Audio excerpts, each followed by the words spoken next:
Most people think that anthropology is either about bones or vibes. Either you're brushing dust off a skull or you're taking notes about rituals on the other side of the planet. And that framing of anthropology is comfortable because it suggests that there's a default human. But anthropology isn't a scrapbook of strange customs. It's a set of lenses that keeps proving the same unsettling point. What you, I, and everyone in our past has ever considered normal was often a local solution to local conditions. And the moment that you widen that frame, the laws that you live by stop looking like laws. Normally, we talk about AI and futurism on this channel, but in this video, I wanted to try something different. I wanted to go a little bit deeper. I want to explore the boundaries of human thought so that as I watch artificial intelligence become more capable, I can better define what human intelligence really means. In this video, I'm going to walk you through what I think of as the hidden dimensions of being human. And not dimensions like up, down, left, right.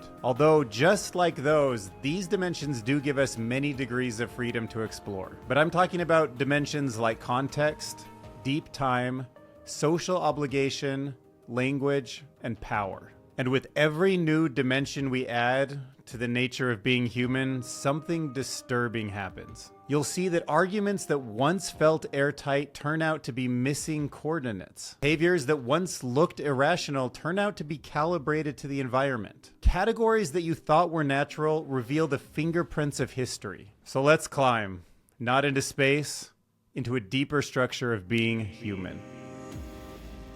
And if you'd like to see more content like this, please join my Patreon, patreon.com/DylanCurious. Anthropology is often described as 4 big toolkits, different ways of measuring the same species. One looks at bodies and evolution, one looks at artifacts and deep history, one looks at language, and one looks at culture and society. The fascinating thing is that the moment you measure differently, you discover different realities hiding inside the ones that you thought you already knew. Let's start with dimension 1, the body. If you try to understand humans only through stories and symbols, you miss a basic truth. Every culture is built on a biological platform with an evolutionary history. We are animals with constraints, senses, vulnerabilities, and a nervous system that didn't evolve for the truth. It evolved for survival. And sadly for the truth, survival doesn't require the world to be accurately perceived. It just requires the world to be navigated well enough. And this is where the first illusion breaks.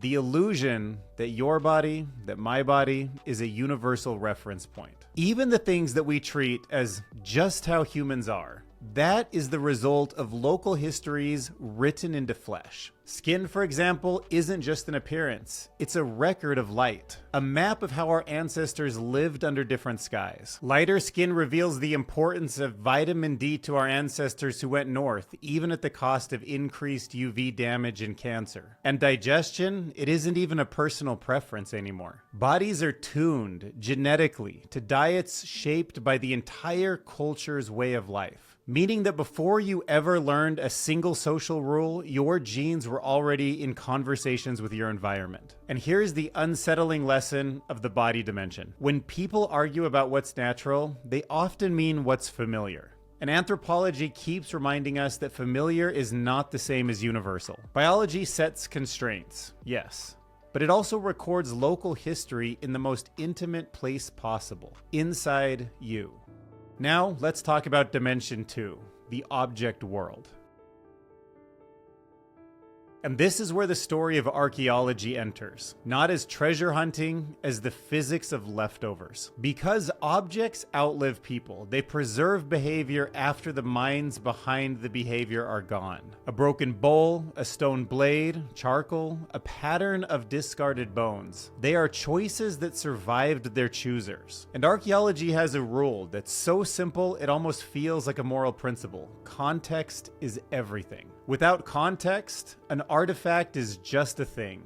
But with context, an artifact becomes evidence. And here's what that implies. If you remove something from its place, you don't just move an object, you erase a part of a sentence from the past. And this is also where time stops being a story that we tell and it becomes something measurable. Not perfect, not magical, but measurable enough that the past starts behaving like a landscape. A layered terrain. And here's the unfair advantage of this dimension. If you only study people by what they say, you live inside self-explanations. But objects don't need permission to testify. A trash heap doesn't care about your politics, a tool doesn't protect your identity, and a home's layout doesn't change its shape because it wants to look good in public. Material culture reveals patterns that no one inside a society would ever describe out loud. Sometimes because they can't see it, and sometimes because it's too normal to mention. And in many ways, you can describe the shortcomings of AI as not understanding the things that are just too normal to mention. And that brings us to Dimension 3, meaning. This is the dimension where most people think culture lives. Beliefs, customs, rituals, art, food, and rules are all here. But anthropology's trick is to show that culture isn't just what you do, it's what actions mean to the people doing them. Because meaning changes reality. Think about this. A wink, a twitch, it can look identical if you describe them only as eyelids moving, but one is a signal and one is a spasm. Same motion, different word. And once you accept that, that's when you start to realize why anthropology can feel so destabilizing to the things that we know. It isn't telling you people do different things. It's telling you reality is partially made up of the interpreted layer on top of behavior. And here's where the mind begins to resist. Because it starts to realize that if meaning is local, then your certainty is local also. Not necessarily wrong, but conditional. Dimension 4 is relationships. If culture is a layer of meaning, relationships are a network protocol underneath it. They determine what can flow, who owns whom, who belongs, and what counts as a person in the first place. And this is where anthropology does something that sounds small, but it's actually enormous. It changes what the concept of exchange means. Because exchange isn't only about objects, it's about bonds. A gift isn't just always a gift. Sometimes it's a contract pretending to be kindness, sometimes it's a relationship disguised as an object, and sometimes it's many other things, because in many systems, to give is to create obligation, to receive is to accept it, and to return is to keep the world stable. So when someone says, "I was just a gift," anthropology quietly replies, if it were just a gift, it wouldn't work. This is where another unsettling implication appears. Many of the emotions that we treat as private, like gratitude, shame, pride, humiliation, they're also social instruments. Not fake, not shallow, real feelings that help systems of reciprocity and belonging from collapsing. The rules are not only written into laws, they're written into the body as a social sensation. And that brings us to Dimension 5. That's power. At this dimension, culture stops looking like shared meaning and it begins to look like infrastructure. Institutions become larger and they decide who gets protected, who gets punished, who gets believed, who gets categorized, and who gets erased. This is also where categories that look natural start to reveal their history. Because some of the boxes, some of the categories that we inherit, especially the ones that we treat as obvious, can also function as social machines. They shape outcomes, they funnel resources, and they decide who gets to be normal and who gets to be the other. And here's the unfair advantage of the wider frame. If you stay in the earlier dimensions, you can argue about the individual forever, choices, values, motives. But when you add the dimension of power, the picture really starts to change. You realize that people don't just inhabit culture.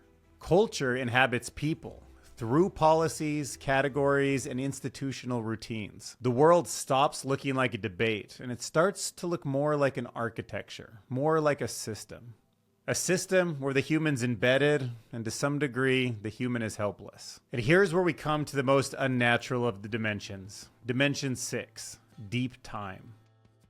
Most of us live inside of a time tunnel. We can picture childhood vaguely, parents, grandparents. We can sort of put the pieces together. Maybe even a few centuries if we really think hard about it and try. But anthropology lives on a different scale. When you stretch your timelines back far enough, human nature stops being a snapshot, and it starts to become an evolving, moving target. You'll start to notice that human nature is shaped by climate, migration, invention, collapse, contact, adaptation, and many more things. Deep time changes what progress even means. Deep time means that history doesn't look like a straight line or a staircase. It looks like nothing predictable. Countless experiments across landscapes.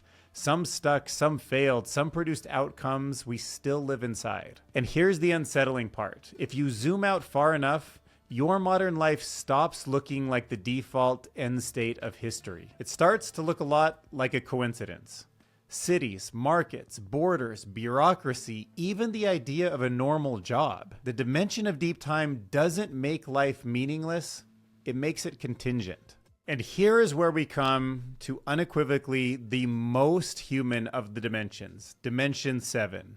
Language. There's countless examples of communication across Earth. But until we invented artificial intelligence, language seemed pretty unique to humans. It's tempting to think about language just as labels, like a bunch of sticky notes that we place on a pre-existing reality. But that's a surface level assumption, and it misses the big point. Language can do more than a label. It can shape what distinctions feel obvious, what feels like a single thing versus two different things, what feels natural to notice in the first place. And this is very different from the claim that language traps a thought. It means something more precise and more unsettling. Language can quietly guide what your mind reaches for automatically. Now, let's zoom out again. Humanity is running thousands of versions of this experiment all at once. And in the modern world, many of them are disappearing. When a language dies, it isn't just fewer words, it's fewer ways of noticing, fewer ways of remembering, fewer ways of being a mind in the world.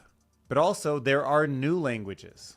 Binary languages, programming languages, sign languages, and many, many more that AI is on the cusp of inventing for itself. More efficient and more ways of being a mind in the world. And Dimension 8 is the final dimension in this story, the observer. This is where we reach the dimension that makes anthropology feel almost eerie. We're talking about the observer, because the act of studying humans is never neutral the way people wish that it were. In anthropology, you don't simply watch, you enter. You interact, you become the mind behind the eyes. And by doing that, you change the shape of what you're trying to understand just by being present. And no matter how careful, you bring assumptions that you didn't choose to the table. This is why anthropology demands two perspectives at once. The view from inside, how life makes sense to the people living it, and the analytic view, patterns that emerge when you compare across cases. Lose the second, and you can't connect the dots beyond a single story. And this is also why ethics isn't optional. When your subject is people, us, your conclusions can change lives. Your categories can follow them into courts, clinics, schools, headlines. Your writings can become somebody else's weapons. And this is why we need anthropology in the era of AI more than ever before. Anthropology forces us to confront the moral weight of an observation, because understanding isn't just knowledge, it's influence. Now, if you followed every dimension that I've put forth here, the world might look a little bit different right now. And not because you learned a list of facts, but because you learned what facts depend on. Our bodies depend on evolution and environment. That's the same for AI agents. Objects depend on context. Actions depend on meaning. Meaning depends on relationships. Relationships depend on institutions. Institutions depend on history. History depends on deep time. And every story that you tell about it depends on who's allowed to observe, interpret, and publish. So here is the final reframe. The reason why your world feels less stable today, and mine too, is not because it's made of permanent truths. I think it's because we're all embedded inside of a narrow corridor of assumptions. And those assumptions have worked well enough so far to let us live. But as we discover, invent, however you want to look at it, a new super intelligent alien on this planet, we need anthropology more than ever. It doesn't destroy the corridor. It's there to help show us the hallway outside of it. And once you fully see that hallway, you don't fully unsee it. And I'm coming to the realization that I don't think being human is about having the correct map of the world anymore. I think it's about living inside of a local map, where slowly, carefully, We're learning that the territory was always bigger than what we were told.